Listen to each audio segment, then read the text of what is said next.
A observabilidade para o nível do C-Level vem muito ligado com NPS, né? E vem muito ligado com insights que eu possa gerar, seja numa melhoria de jornada para gerar vendas, para aumentar vendas, seja numa criação de uma nova jornada para um novo produto. O board da companhia, diretamente, eles vão entrar nessa agenda de observabilidade em um tema mais alto nível. Não adianta eu só disponibilizar o meu produto para o meu cliente. Eu tenho que mandar uma experiência boa para o cliente. Olá, queridos amigos. Hoje, dando início ao nosso primeiro MinSidecast, um projeto super bacana realizado pela MinSide. E vamos receber hoje, nesse primeiro dia do MinSidecast, Leandro Ramos, um dos executivos do mercado de seguros, que vem falar sobre o nosso tema de observabilidade. Saiu hoje. E também a Tanis, de uma outra seguradora, as duas maiores seguradoras, estamos top 10 das seguradoras aqui do país. E representando a MinSight, nosso querido Miguel. Sejam todos muito bem-vindos e que a gente trate esse tema, que todos vejam a importância da observabilidade. Ok? Vamos começar? Então vamos lá. Muito bem-vindos. E o tema que nós vamos tratar hoje é observabilidade. É isso? Perfeito. Falei certo? Porque é difícil falar. É difícil de pronunciar, né? Observabilidade. Me fala uma coisa. Miguel, por favor, como é que a MinSight se vê neste tema hoje no mercado de trabalho? Olha, o tema da observabilidade para o mercado em geral é um tema importante tanto para o negócio como para a parte de tecnologia. Claro, tecnologia está sempre para dar suporte ao negócio, né? Quer dizer, tecnologia não tem que ser um fim em si, tem que ser um meio para dar suporte ao negócio. Em observabilidade, tem temas técnicos, temas funcionais importantes que a gente vai tratar aqui. Agradecer né, aos nossos queridos Leandro, a Tanis, que estão participando aqui conosco, mas aí eu prefiro que os experts, como nós falamos aqui na MinSight, discorram mais sobre o assunto. Observabilidade é um tema bastante interessante, pouco conhecido pelos usuários mais comuns, bastante tratado em tecnologia. Acho que gostaria de ouvi-los. E para vocês, o que é esse tema? O que representa? Começando por você, Leandro. A observabilidade cada vez é mais importante porque as empresas elas estão aumentando sempre a superfície de contato com o cliente. Então, eu acho que eu já vou dar um pouco de spoiler, né? Esse termo vem sempre todo mundo já passou uma vez no médico e o médico falou, vai para casa e observe. Foi assim, vai para casa e observe, veja como está. Então, você vê como seu cliente está, como suas aplicações estão, pegando a experiência dele, e cada vez vai ser um termo mais da moda, porque é interesse da empresa tratar os clientes bem, que o cliente tenha sucesso na sua jornada. Bacana. E você vê esse tema já percebido mesmo dentro das interatividades com as pessoas, ou com as empresas, estão assumindo a observabilidade? Perfeito. Acho que antes da gente colocar sobre a observabilidade nas empresas, acho que é importante a gente falar o que é observabilidade, né? Perfeito. Então, tem muita divergência entre observabilidade e monitoramento. É a mesma coisa? São coisas distintas?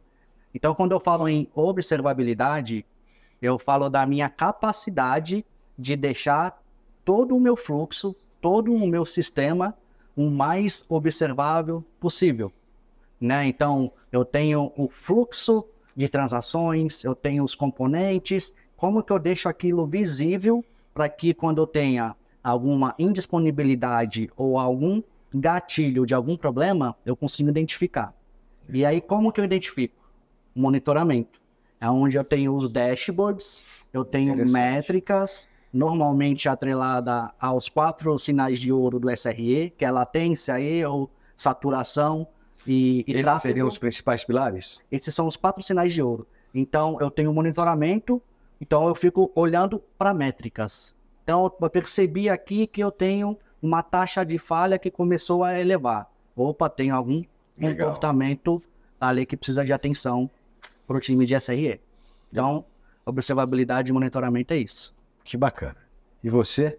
Como é que você vê principalmente a estratégia dentro do negócio? Hoje, a grande complexidade para a empresa é transformar esse ativo que você precisa fazer. As empresas precisam observar as aplicações e o comportamento do cliente e como trazer isso com insight de negócio. Tá. Por exemplo, quando você acompanha um grande volume de vendas, que estratégia que você pode tomar dentro do seu negócio? Ou quando, por exemplo, você tem uma queda na sua venda online, um comportamento que é anômalo, mas não necessariamente uma falha. Mas você pode tomar algum tipo de decisão no seu back-office ou melhorar o seu produto, tirar uma experiência, fazer um teste com o seu cliente, um teste AB. O teste AB, para quem não sabe, é onde você põe 2 tipos de front-ends, de plataformas de venda, e você observa qual está melhor desempenhando. Então, assim, você trazer a observabilidade no âmbito de gerar valor para o negócio e também de você, que aí vamos falar um pouquinho mais para frente, de você trazer segurança, Isso que eu ia observar perguntar com olhar de segurança. Trazer isso é o grande desafio agora das empresas. E você? Qual a sua visão sobre isso?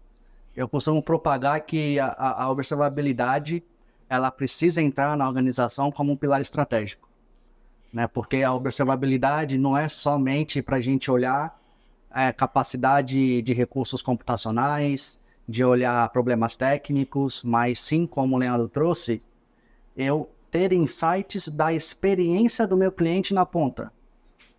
As vendas caíram porque numa semana anterior a gente teve uma subida de um sistema e a jornada ficou mais complexa. Então eu consigo ter gatilhos através da observabilidade para que eu possa direcionar o meu negócio para um melhor atendimento, enfim. Então, Isso gera bastante rapidez no processo? Com certeza, porque aqui eu não dependo, por exemplo, de NPS para poder tomar alguma ação. Eu tenho a informação em real time. Eu vejo exatamente o que está acontecendo e a observabilidade vem para resolver problemas de forma antecipada. Então, antes que o meu cliente reclame, antes que o meu cliente ligue para a empresa dizendo que o sistema caiu, a observabilidade já está mostrando e eu já tenho o time atuando. Que bacana. Então, esse é o diferencial da observabilidade. E a Minsight, como é que se prepara para isso? Olha, a Minsight está bem preparada para acompanhar esses movimentos do mercado com a posição estratégica de observabilidade. Observabilidade trata, e eu acho que isso já apareceu aqui na nossa conversa, essencialmente de prevenção. Claro, o monitoramento ele te permite as posições online que vão te tomar decisões imediatas. Mas prevenção exige não só preparo técnico, tecnológico, que você tem ferramentas e métodos para fazer isso e que a gente está preparado para poder aplicar, mas exige também conhecimento específico do negócio em que você está monitorando, do negócio em que você coloca a observabilidade. Esses pontos que a gente tocou, de que um comportamento anômalo de vendas está acontecendo, depende também do conhecimento vertical do mercado, do conhecimento específico de um cliente, que é o que a gente especializa. Quer dizer, na nossa estrutura, na nossa organização, a gente cuida tanto das horizontais, das práticas que vão dar o suporte tecnológico, suporte de ferramenta, suporte metodológico para fazer, como o conhecimento vertical de negócios. E aí a gente consegue unir essas duas coisas para poder suportar os nossos clientes, poder agregar valor às soluções. Eu queria voltar num tema aqui, que são os 4 sinais de ouro. Eu queria entender um pouquinho melhor, mas talvez nem todos entendam isso. Você pode falar com a gente, Leandro, um pouquinho sobre isso? Posso sim. Tem que falar. Você passou rápido, eu também não entendi muito bem. Estou falando sobre os 4 sinais de ouro. Um dos sinais é a latência, né? O conceito básico de latência é o quanto você demora para responder alguma coisa, né? Tá. Então, um dos... E podem haver outros sinais de ouro também, né? Mas aí é focado para o seu negócio. Mas falando sobre latência, você observar quanto que o seu resultado, o seu tempo de resposta, se ele está satisfatório ou não, baseado em algum tipo de métrica de negócio.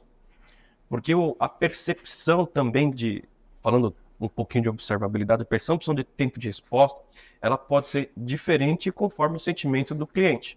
Isso é muito, por exemplo, assim, fazendo um comparativo em mercados, assim, se você estiver tranquilo na sua casa para você comprar ou para você, vamos falar do mundo de seguros, se você estiver tranquilo na sua casa para você pedir um chaveiro, é uma percepção de resposta. Agora, se você estiver do lado de fora, querendo entrar em casa, algum tipo de necessidade, algum tipo de risco, a sua percepção de tempo vai ser diferente. Com certeza. Então, sempre a gente baixa o nível para o mais crítico, inclusive até em questões de horários, para você observar esse grande, vou falar assim, que é esse grande sinal de ouro, que é o tempo de resposta. Os outros três, eu sempre esqueço. Ajuda para alguém.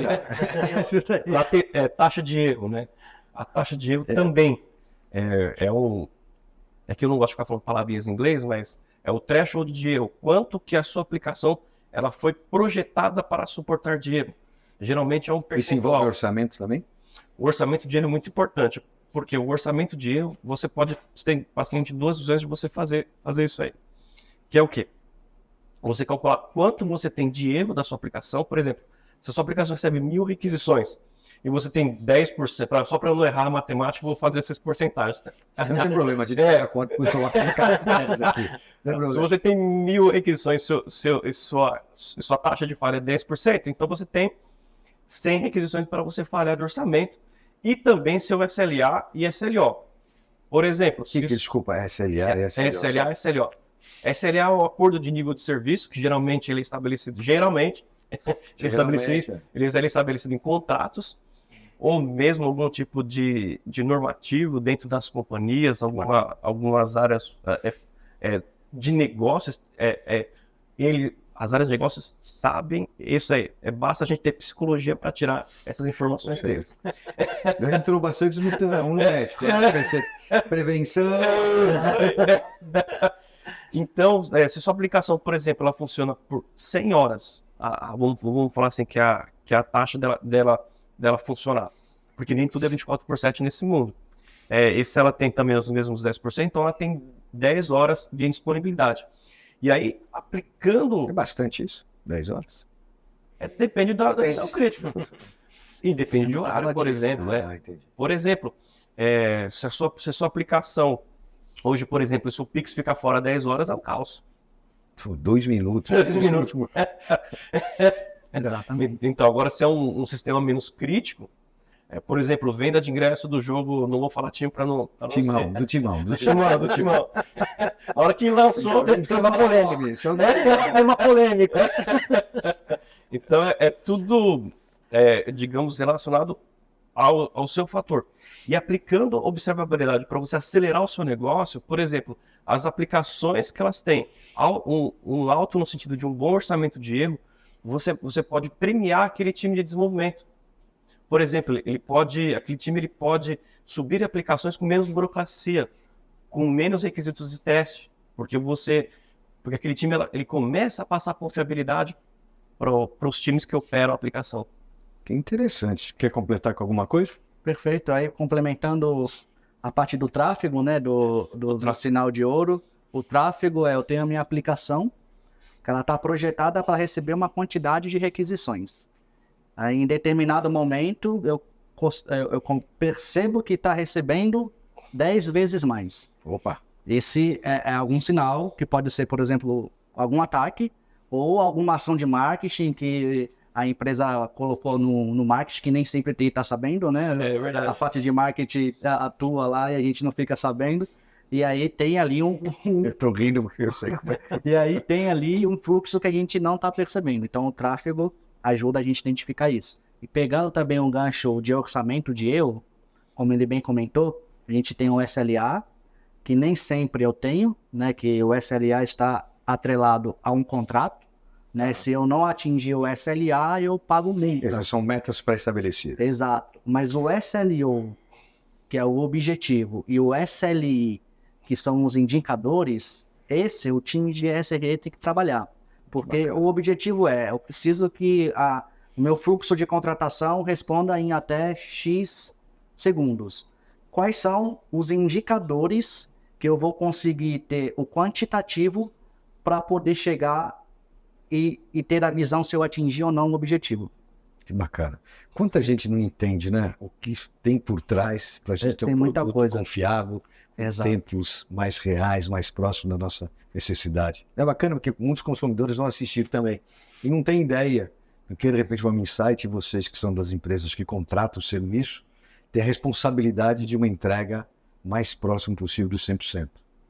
Isso é bacana. Nesse ponto, a gente falar de indicadores, a gente já falou aqui de várias práticas de governança e da maneira de tratar isso com SLAs, com SLOs, com SLIs.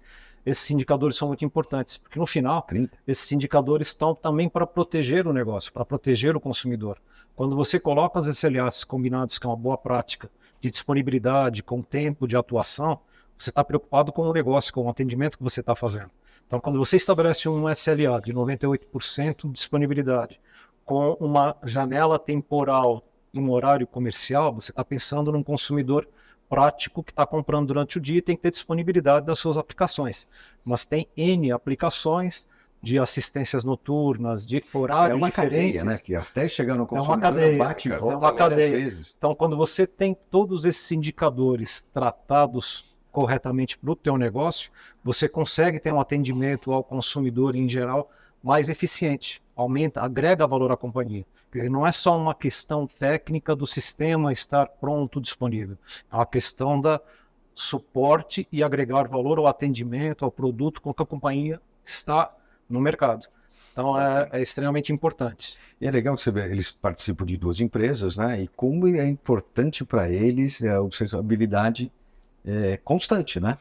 Porque vocês, desde o princípio da instalação do sistema até o consumidor final, é uma coisa impressionante. Fábio. O ideal sempre é que a observabilidade ela tem que nascer com um produto novo. O melhor momento de você aplicar algum tipo de observabilidade é quando você está idealizando, eu falo produto em geral, né, software, enfim, é quando você está criando aquele produto. É o momento onde que está mais fresco, porque já nasce com os sinais monitorados, já nasce com a telemetria. Bacana. A telemetria é uma palavra do grego, tele significa olhar e metria, medida. Então tudo isso é baseado nessa palavrinha. E pegando aqui o gancho, né? O professor Leandro, né? Professor Leandro. Professor Leandro aqui, enciclopédia. Enciclopédia boa. E complementando com o Leandro, a observabilidade como pilar estratégico, ela tem aqui como base justamente colocar desde do protótipo, né? Então, o termo que eu uso é Observability by Design. Então, desde a minha ideia, inclusive nas RFPs, que a gente já coloca ali, já tem a parte de observabilidade que é para nascer desde o princípio ali, inclusive com POs, né? A parte de negócio já olhando ali, tá, além dessa funcionalidade, quais métricas eu também preciso para monitorar a nível de negócio, né? Então a gente já nasce com toda a Falando em nascer, e como é que é a carreira, pensando nesse tema, como é que é a carreira das pessoas que estão começando, até com projetos que você falou inicialmente, né? Nasce, como é que é a carreira no profissional que usa observabilidade? Hoje tem uma série de profissões, vou falar assim, de habilidades. Tem isso ligado ao DevOps, tem isso ligado ao SRE, mas o que eu recomendo sempre? Para qualquer profissão, isso é qualquer pauta de tecnologia. Quem está querendo iniciar na carreira de tecnologia, seja qual vertente for, aprenda uma linguagem de programação para desenvolver bem a lógica, aprenda um banco de dados, não interessa qual linguagem, sempre para você exercitar, porque a cabeça, vou falar que é basicamente um músculo, e se envolva muito no negócio.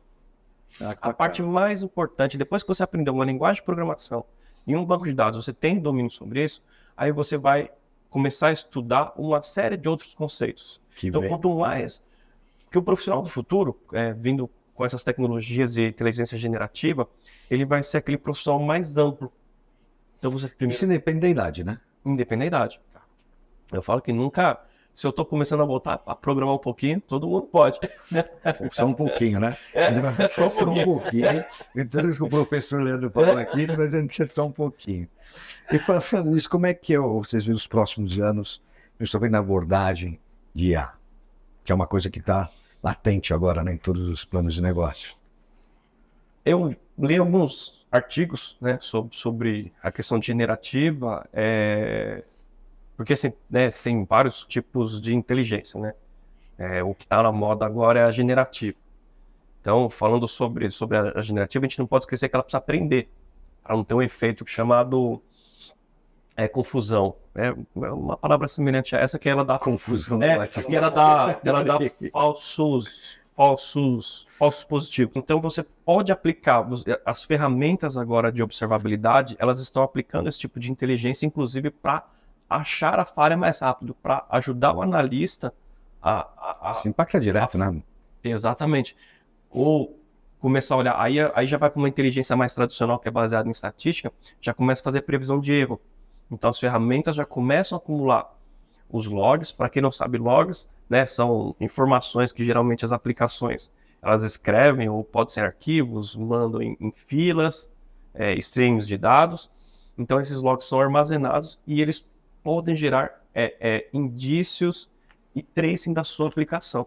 Então, usando a inteligência, você consegue achar a falha mais rápido e dar a previsão. Isso já está sendo implantado? Vou perguntar para você agora. Com certeza, a gente já vê, por exemplo, nos níveis de maturidade, de observabilidade, a gente tem nível 1, que é o nível mais básico, né? Ali onde a gente tem trace e métricas. A gente tem o nível 2, onde a gente atinge os 3 níveis da observabilidade, Bacana. que é trace, log e métrica. E a gente tem o nível 4 da observabilidade, que a gente começa a trabalhar com a parte preditiva. E aí a parte preditiva envolve a parte de IA, Machine Learning, para realmente se antecipar aos problemas. Então, um exemplo de aplicação de IA e Machine Learning é capacidade. Eu tenho hoje o meu recurso computacional, eu tenho sistemas entrando, e eu uso a IA e o Machine Learning para dar uma previsão de quanto aquele capacity aguentaria. Então, cara, com base aqui no estudo, esse capacity, eu preciso fazer o recapacity dele daqui a 4 meses. Legal. Então, te dá insumos bastante importantes. 2 professores. E você, Miguel? Eu acho que Fala um pouco do IA aqui. falar um pouquinho do IA.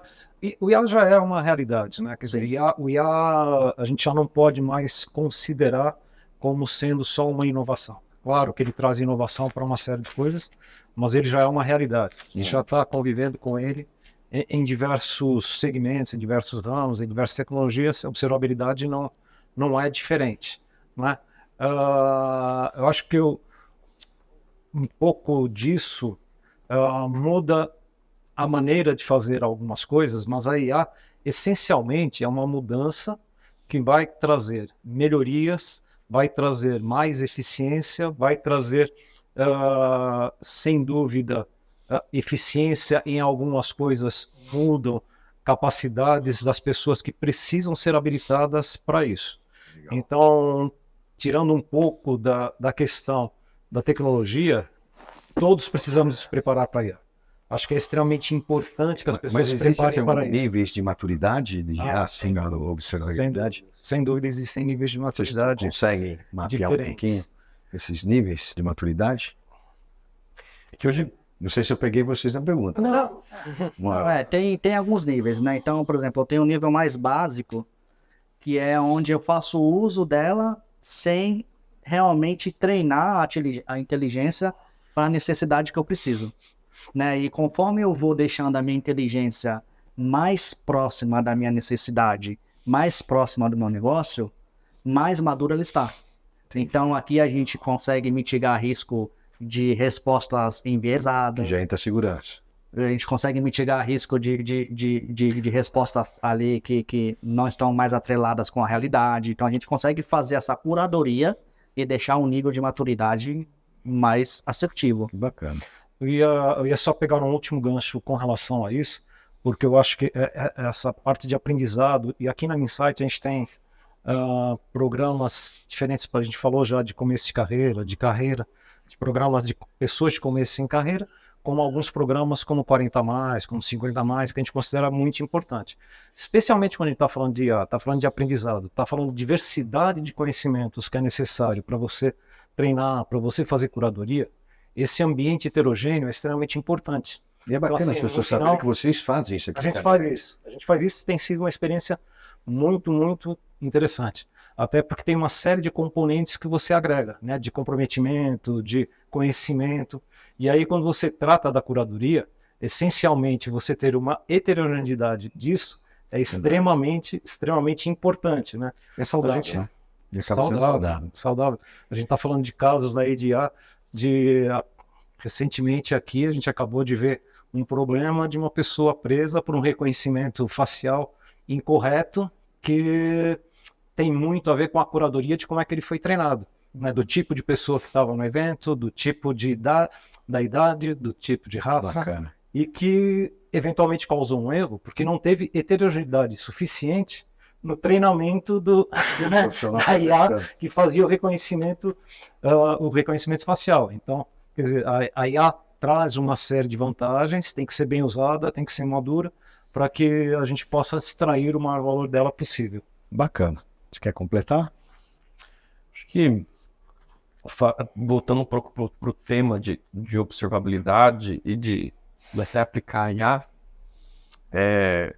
a gente sempre tem que imaginar observabilidade nas questões de segurança, como observar o volume de requisições, de repente pode estar sendo atacado, e a observabilidade ela pode nos indicar isso, ela pode identificar falhas que a sua aplicação tem, algum tipo de biblioteca, memória, quando na aplicação na ponta, a gente consegue isso aí trazer como um ativo, porque a segurança cibernética também é um assunto que cada vez mais, como o nosso mundo cada vez mais vai estar digital, é sempre em alta. Evolui em segurança e evolui em picareta também. Né? Então, a gente acompanhar. Exatamente. Aí o tema observabilidade é uma coisa incrível. Eu não tinha ideia de quantas coisas envolvem esse tema. Por exemplo, tem uma loja que eu não posso falar. Pode falar, tudo bem, pode falar. Mas é uma loja que quando você tenta fazer uma compra, você não consegue, ela te manda um ativo, alguém te liga. Você não conseguiu? É um jogo do senhor aqui. Então você começa a transformar a observabilidade, né, um erro que a sua aplicação deu. Tá. Você tratou aquele problema e quando o cliente diz, nossa, como isso é organizado, né, como eles... Eficiência, né? Cada vez mais eficiência. Mas imagine em situações onde o cliente precisa da empresa. Você, como todo mercado seguro, você precisa acionar seu seguro. Você não consegue pelo canal digital. E aí alguém te liga, gera seu ativo, alguém fala, tá tudo bem com você, aí vem um abraço. Então você transforma a observabilidade em valor para o seu cliente. Com certeza. Pessoal, eu queria fazer uma pergunta aqui para todos aqui, inclusive para o Miguel. A gente está falando muito num nível, né, mais de gestão. Como é que esse tema é importante para um CEO de uma companhia, o tema da observabilidade, e como é que isso pode fazer parte da agenda dele? Como é que ele integra isso e assume uma posição, poxa, faz sentido eu ter esse tema na minha agenda?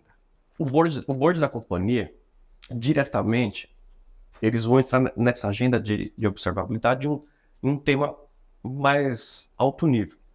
Só que o tema, quando a gente baixa o nível, ele é extremamente... A importância dele traz para a gente saber a saúde dos componentes da empresa. E não só a saúde dos componentes da empresa, como eu estou tratando o meu cliente, seja numa abordagem que ele vem até mim em relação a uma compra, ou onde ele venha precisar de algum produto. Então, essa agenda é importante porque não adianta eu só disponibilizar o meu produto para o meu cliente. Eu tenho que mandar uma experiência boa para o cliente. Se a empresa ela não observa e não cuida dos canais digitais dela, hoje a gente tem um grande abandono. Inclusive, tem alguns artigos que revelam que a jornada é abandonada quando o cliente, geralmente, ele encontra uma falha. Se não é por preço, no digital, é por uma falha de sistema. E, geralmente, a observabilidade, um dos pilares é para tratar isso daí, trazer à luz a resolução mais rápida de problemas. Tá, mas agora perguntando para o Tânis, seguindo a pergunta, e dentro da companhia, como é que ele, o CEO, vê isso nos níveis abaixo? Como é que ele percebe esse tema com as demais áreas? Eu acho que é um tema muito, muito importante, né? Para a gente trazer a visão do C-Level. É importante mesmo. Então, hoje, a gente tem no Comex uma preocupação muito grande com o NPS. NPS ali é super importante para a gente dar o direcionamento se estamos atendendo bem o cliente ou não. Agora imagina você se antecipar ao NPS. Então a observabilidade ela vai te dar exatamente isso. Você vai conseguir ter uma visibilidade do feedback do cliente antes que ele faça uma reclamação.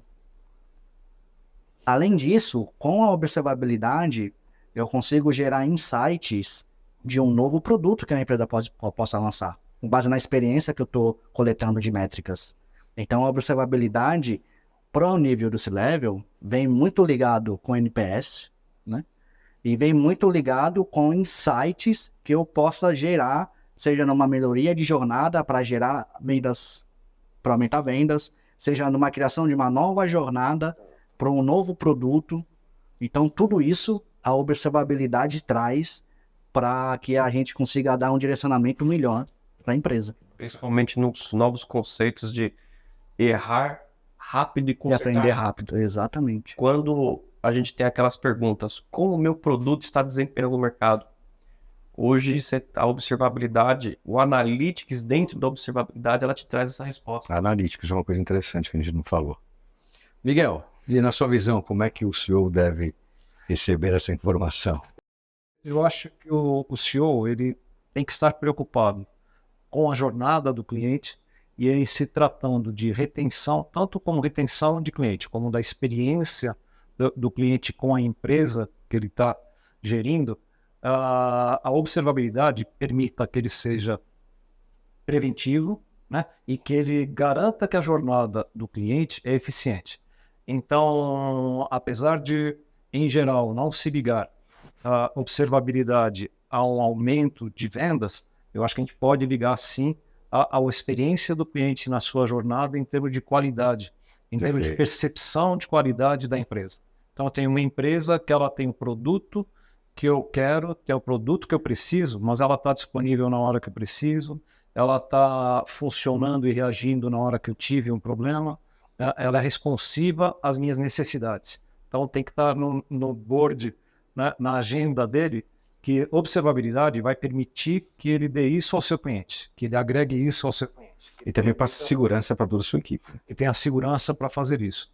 Acho que é extremamente importante. Ele não é um acelerador imediato de vendas, mas ele é um fator de aumento da experiência do cliente extremamente importante. Ele assina, né? Sou responsável por isso, tá certo, bacana. Considerações finais, vamos começar com você.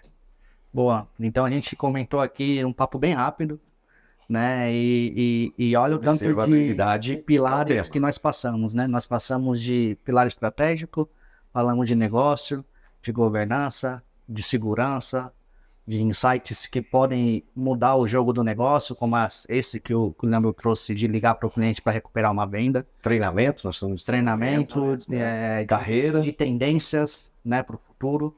Então, realmente a observabilidade ela já é um tema antigo, né? Só que começou a ganhar muita relevância agora por conta das complexidades e da importância. Então, eu acho que é isso. Obrigado pelo convite. Obrigado, Laércio. Obrigado, Insight aí. É um trabalho muito bonito que a Insight está fazendo. Trabalho excelente, podcast aqui de altíssimo nível. Obrigado aí. O Insightcast, pô. Insightcast. Vamos lá, meu filho e amigo. Primeiro, muito obrigado pelo convite da Insight, Miguel, um grande amigo. Para quem está buscando conhecer mais sobre o tema, a gente hoje tem cursos diversos, a gente tem pós-graduação sobre isso, mas sempre importante em qualquer carreira, é estudar. E sempre trace o teu objetivo como um sonho. E vá buscar. E esse tema e claro, tudo que a gente falou aqui, né, são as nossas convicções, o que a gente teve de experiência. Você está no dia a dia, então isso é muito legal. Está no dia a dia, então são as nossas convicções, o que a gente estuda. E para o tema de observabilidade, ele vai caminhar junto com os temas de negócio para o futuro. Há quanto tempo se fala nesse tema? Só para a gente se posicionar que se vê, porque eu estou vendo que está vendo um campo incrível, né? O tema, ele é antigo, porque desde quando surgiu o primeiro computador lá, que os insetos estragavam o computador, já se observavam sistemas. Só que como toda grande moda, grandes letrinhas, ele vai se transformando e ganhando outros nomes. Mas porque hoje, por exemplo, os dispositivos móveis, as interfaces, estão mais próximas do cliente. Por isso que ele ganha mais relevância. Bacana. Miguel. Olha, eu só quero agradecer. Agradecer o Leandro, agradecer o Atanis por terem se disponibilizado, por terem disponibilizado o tempo deles para poder participar da gente com esse papo aqui. Aprendi muito, aprendi bastante. Incrível. Quero agradecer aos dois, Leandro, como sempre. E vamos para os próximos. Legal. Pessoal, espero que você tenha gostado. Observabilidade, que é um nome complicado, mas eu estou falando do primeiro projeto aqui do Insidecast, que é um prazer eu, Cuca, apresentar. Agradeço a todos que estão aqui, a Insight pela oportunidade, e que venham os novos temas e que a gente curta bastante, que você aprenda. Siga, compartilhe, que muita informação legal vai sair desse podcast, o Insidecast. Muito obrigado a todos. Obrigado. Forte abraço. Não deixe de compartilhar, se inscrever aqui no Insight, que é muito legal. Um abraço. Fique com Deus.